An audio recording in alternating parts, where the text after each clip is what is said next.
O subay nini makapuso ato makauban ni Supirik Ang Science Research Specialist sa FIVOX Davao, naakaroon si Engineer Florinet Garcia. Engineer, maayong adlaw. Welcome sa GMA Super Radio.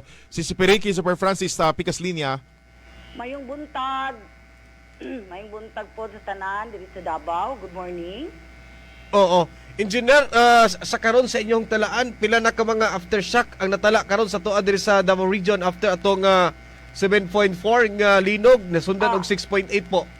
As for this morning, we recorded 1,186 Oh. earthquake, and out of that we plotted 543, and we have 14 felt, and yung ang magnitude, the range of the magnitude is from 1.2 to 5.8. Hatod kanusa ka nato ni mabati kanay mga ani nga mga aftershock, engineer? Kadto nga aftershocks, as for 4 a.m. pa to siya, sir. So we will update at 7 a.m. ang god. 8 a.m. So as for 4 a.m. pa to, so naa pa to madugangan pa gito. So you question about kanusa pa kahataman nato mabati ang aftershock, no? So as mentioned earlier sa among director and the main office also nga dugay-dugay pagyud ni kay dako-dako magud ang ato nga magnitude, no, 7.4 like sa Bugo, di ba, sa Cebu milihok na pud siya gabi, I think mga 1 a.m. no, so ang magnitude is 6.0. So magsigi pagitag kabati, but rest assured na dili na gid siya pareha kakusog sa ato ang main shock. Engineer, nabay kalahian ma'am sa kanang aftershocks nga mabati or gidaghanon sa aftershocks kung ang Philippine Trench ang miliho kung itandi sa usa ka fault line? Ang depende kasi taas manggod kaayo ang ato ang Philippine Trench, no? So kung mas taas, mas kusugid siya. So imagine 7.4. So, naapoy, example na to itong sa Caguait, Surigao. Diba, nakabati punta ang Salas.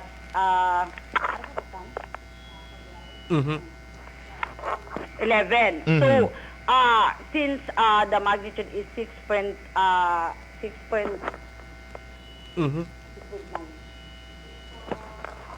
Hello, ma'am. 6.0, so mas lesser ang iya ang aftershock.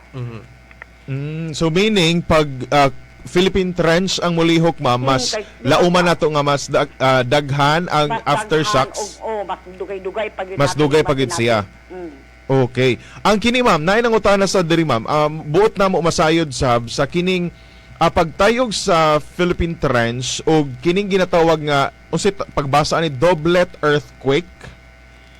Doblet.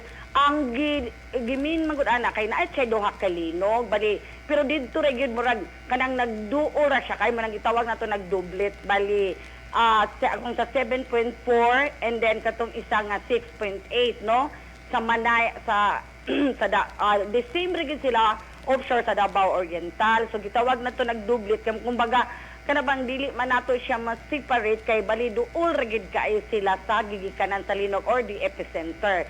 So ang counting nato, although different sila nga quake, pero ang counting nato sa aftershock diusa nato kay duol man kay sila, bali tapot gid sila, man gitawag nato ang doblet earthquake. Oo. Ma'am, after sa nahitabo nga kanibang 7.4 ngo, linog diri sa may areas Manay nya nasundan og 6.8 pagkagabi. Nabay tendency ma'am nga katong mga kasigbit niya nga mga fault line, posible ba to nga mulihok pod? Dili nato na makuan nga posibleng mulihok, pero kanagon mga active mga fault line man na sila. So di ba, imagine nilihok tong sa Manay, din nilihok po tong sa Sudil, ang takaingon nga magtakod. Kung naamang sila certain time nga mulihok kidang isa ka fault.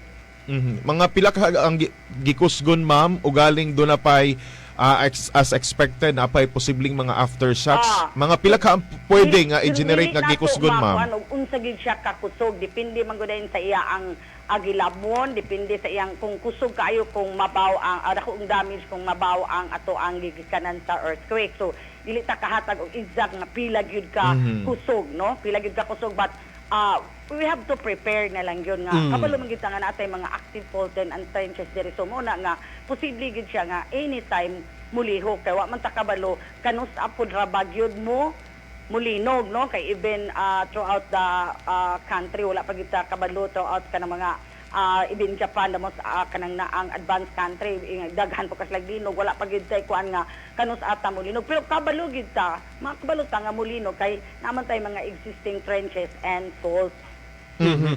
Pero sa Davao region, ma'am, unsa may medyo makaingon ta nga taas-taas o dako nga fault line nga posible na to nga ginabantayan jud.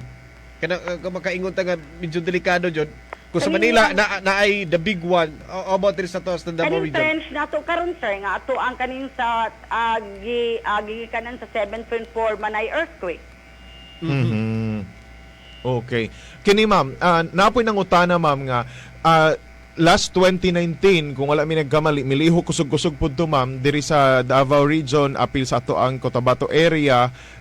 Namo giigon nga may mga theories sa social media nga matag October kay October 29 pud to miigo nga linog kusog-kusog pud to ma'am. Nabay kuan ma'am ma-explain ba ni sa science o sa inyohang natunan? Dili gid nga matag October.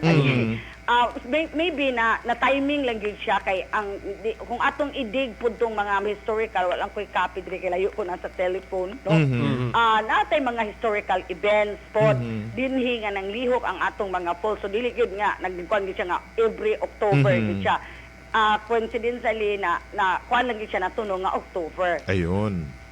Ma'am, last na lang dyan, engineer, no? Namoy yung mga ginapagawas karon sa social media ng mga prediction na yung mga kuan ba? Ginapredict nila nga, inang tuig, yan yung habuhan, mulinog daw. Marag na yung mga tagna-tagna. Bitaw, then, makahatag magod siya o kabalaka po sa publiko. Oo.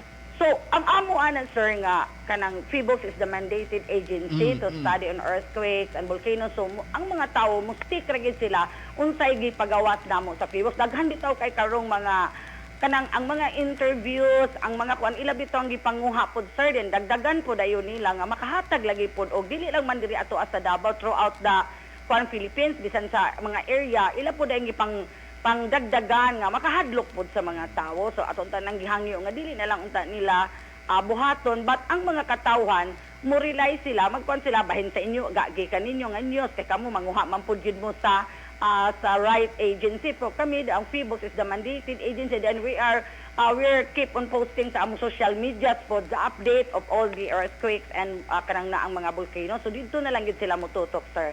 Ayan. Salamat kay engineer. Thank you, ma'am. Ma'am, salamat kayo. God bless po. Thank you, Good and morning. God bless. Good morning.